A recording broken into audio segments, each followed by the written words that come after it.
मां या तव्हांजी सिंध जी न्याणी मुमताज़ मोलाई जी धीअ ऐं मां तव्हांखे अॼु इहो ॿुधाईंदमि त जेकी मुंहिंजी माउ बेगुनाह मुंहिंजे पीउ खे ज़लील थी करे, बेवजह असांखे तंग थी करे, असांजा सुकून मतिलबु ख़राबु थी करे, असांखे इंसाफ़ खपे। मां साल जी आहियां, मूंखे रोड ते छॾे हली वई बेगुनाह। असांखे पंहिंजे पीउ असां वीचारे असांखे इज़त ॾिनी, असांखे पालियो, ख़ुशियूं ॾींदो आहे, उहो असांखे मतिलबु कंहिं शइ जी तकलीफ़ न आहे ॾींदो। हीअ असांखे हर 20 सालनि खां ज़लील थी करे बेवजह, ऐं माण्हू बि उनजो साथ था ॾियनि। मां इहा कंदसि त मूंखे महिरबानी करे, मां बि तव्हांजी न्याणी आहियां, मूंखे बि हिकु मतिलबु इंसाफ़ खपे। बेवजह मुंहिंजे पीउ खे ज़लील न कनि। जेके माण्हू हुन सां मिली करे मुंहिंजे पीउ खे बेवजह ज़लील था कनि, मां उन्हनि जे बदिरां मां कोर्ट में केस कंदमि त मुंहिंजे पीउ खे बेगुनाह छो ईअं थो कयो वञे ऐं मुंहिंजे पीउ खे छो बेगुनाह मतिलबु हुनखे टार्चर ब्लैकमेल थो कयो वञे। मूंखे इंसाफ़ खपे। असां बेगुनाह आहियूं। जॾहिं असांजी कंहिं ॻाल्हि में ग़लती हुजे त असां मञूं था त असांजी ग़लती आहे, असांखे इंसाफ़ खपे। असांजो पीउ बेगुनाह आहे, हुनखे उहो इज़त जे करे शोहरत ॾिसी उनजे पोयां था पवनि बेवजह। मुंहिंजी माउ बेड करेक्टर आहे, मुंहिंजी माउ आहे, मां मञा थी, मां हुन ग़लति नथी चवां, माउ आहे, मां उनजे अॻियां जन्नत। पर अहिड़ी माउ अगरि अहिड़ियूं हरकतूं करे त अलाह हुनजे पेरनि में जन्नत ई न रखे। मुंहिंजी माउ ग़लति कयो आहे, इलाही ग़लति कयो आहे, मां धीअ ते दाग़ रखियो अथई, इलाही मुंहिंजी इज़त ख़राबु कई अथई, मूंखे इलाही तकलीफ़ थी आहे। मुंहिंजी माउ ईअं न करे आहे। मुंहिंजी माउ जहिड़ो रिश्तो ईअं को औलाद ते नाहे कंदो। मां बालिक आहियां, मां बीठी आहियां। अगरि मुंहिंजे घर जो अहिड़ो माहौल हुजे त मां चवां मुंहिंजे भाइरनि मूंसां ग़लति कयो आहे, पर मुंहिंजे भाइरनि मूंसां नाहे कयो। हीअ बेगुनाह उन ॾींहुं 50,000 मूंखे चयो अथई, मूंखे 50,000 ॾे त मां तोखे मां शादी करणु ॾींदमि, मां तुंहिंजो रिश्तो करणु ॾींदमि। मां हिनखे जंहिंजी वजह सां 50,000 न ॾिनो, हिन मूंखे ज़लील कयो आहे बेवजह, फेसबुक ते ज़लील कयो अथई बेवजह, ज़लील करे असांखे बेवजह हरू भरू असांजी इज़त ख़राबु कई अथई। असांखे इंसाफ़ खपे। हुन मासूम खे पाण छॾे वई आहे, वरी हुनजे नाले ई चए थी त मुंहिंजा बच्चा पुरिया अथनि। मुंहिंजो पीउ बेगुनाह आहे, हुनजे पारां मां आहियां, त हुनखे महिरबानी करे इंसाफ़ ॾियो वञे, उनखे इंसाफ़ ॾियो वञे। उहा मां हिकिड़ी आहियां, इकलौती आहियां। उहा बि पारस जे टी शादी कई थी, उहा उन मां आहे। असां पोइ बि उनखे एक्सेप्ट करे असां उनखे मतिलबु रहायूं था। असद 20 सालनि जो आहे, उहो मुंहिंजो भाउ आहे, उहो बि सम्झो, पर उहो ॿिए हस्बैंड मां अथसि, पहिरें हस्बैंड मां।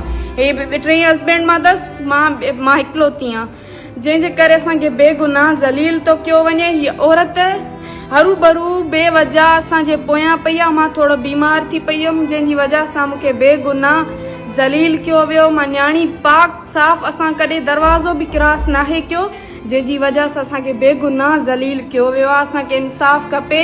जंहिं मुंहिंजे पीउ खे आज़ारियो आहे, मां उन्हनि जे ॿाहिरि केस कंदमि। मूंखे बेवजह उथारियो थो वञे, मां बेवजह मुंहिंजे पीउ खे जंहिं बि ग़लति चयो, मां उनजे पारां उथंदमि, मां उन ते केस कंदमि।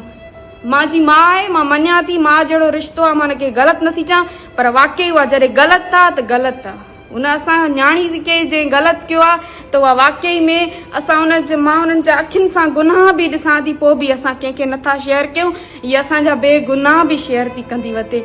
असांखे इंसाफ़ खपे। मां बि हिकु न्याणी आहियां। जॾहिं हुन न्याणी जो इंसाफ़ थो कयो वञे त मां बि हिकु पाक साफ़ न्याणी आहियां, मुंहिंजो बि इंसाफ़ कयो वञे। बेगुनाह मूं ते इल्ज़ाम लॻो आहे। मुंहिंजूं ॿियूं माऊं घर नथी छॾनि, मुंहिंजी वॾी माउ घर नथी छॾे। असांजो फ्रेंडली माहौल आहे, असांजे घर जो इहो माहौल ई न आहे। हीअ घर छॾे थी वञे, हीअ रहे ई नथी घर में, त हीअ कीअं। ऐं मुंहिंजे पीउ हिकिड़ी माना आहे, हिकिड़ो ग्रुप आहे जेको ब्लैकमेल थो करे मुंहिंजे पीउ खे। 20 सालनि खां हुनखे बेवजह ज़लील थो कयो वञे, हुनखे ब्लैकमेल थो कयो वञे। ऐं मुंहिंजे पीउ खे सुभाणे कुझु बि थियो, मां पहिरें उघाड़े कोर्टुनि में वेंदमि, हिक खां बदिलो वठंदमि त मुंहिंजे पीउ खे इंसाफ़ खपे। मुंहिंजो पीउ वीचारो बेगुनाह ब्लैकमेल थियो आहे, मुंहिंजो पीउ बेगुनाह ज़लील थियो आहे मुंहिंजे करे। उहा मुंहिंजी माउ मुंहिंजी दुश्मन आहे, मुंहिंजी धीअ जी दुश्मन आहे, जेकी त उहा मुंहिंजे पीउ जी दुश्मन हूंदी न। मां हिक खां बदिलो वठंदमि, मां हिक खां बदिलो वठंदमि। मुंहिंजी माउ खे मां पहिरें उघाड़े वञी करे मां हिक ते केस कंदमि। मुंहिंजी माउ मुंहिंजे पीउ खे बेगुनाह ज़लील कयो वियो आहे, बेगुनाह। अच्छा इम्तियाज़ इन पहिरियों हस्बैंड आहे उनखे ज़लील नथी करे, मक़सूद बुघियो टियों मुड़ुस उनखे ज़लील नथी करे, मुंहिंजे पीउ जी शोहरत ॾिसी उनखे 12 महीने ज़लील करे वेठी आहे। छो असांखे इंसाफ़ खपे, असांखे इंसाफ़ खपे। मां न्याणी आहियां तव्हां वटि, मूंखे इंसाफ़ खपे। जॾहिं हुनजो इंसाफ़ थो कयो वञे त मुंहिंजो बि इंसाफ़ कयो वञे। मुंहिंजो पीउ कल्ह रोए पियो, कल्ह हुनजी कंहिं न ॿुधी, हुनखे ग़लति कमेंट्स कया विया, पर हिन हिन हिन हिन मां दफ़े मां हिन करे आई आहियां त मुंहिंजे पीउ खे कोई ग़लति कमेंट न करे, उनजी मुंहिंजी इज़त रखो। मां कॾहिं कंहिंजे साम्हूं न आई आहियां, मां कॾहिं कंहिंजे साम्हूं न आई। अॼु मूंखे पंहिंजो पर्दो खणणो पियो आहे, मां तव्हांजे अॻियां आई आहियां, मूंखे अॼु पर्दो पंहिंजो ज़ाहिर करणो पियो आहे। मां त कॾहिं नेट ते न आई आहियां, अॼु मूंखे पंहिंजे पीउ जे करे अॼु अॻियां आई आहियां, पंहिंजे पीउ जे करे अॼु अॻियां आई आहियां हिन नेट ते। एॾी मुंहिंजी माउ मुंहिंजी इज़त विचाली आहे जो मां अॼु नेट ते आई आहियां। मां कॾहिं सोचियो बि न हुयो त मुंहिंजी एतिरी इज़त ख़राब थींदी। अॼु मां एतिरो बेचैन आहियां।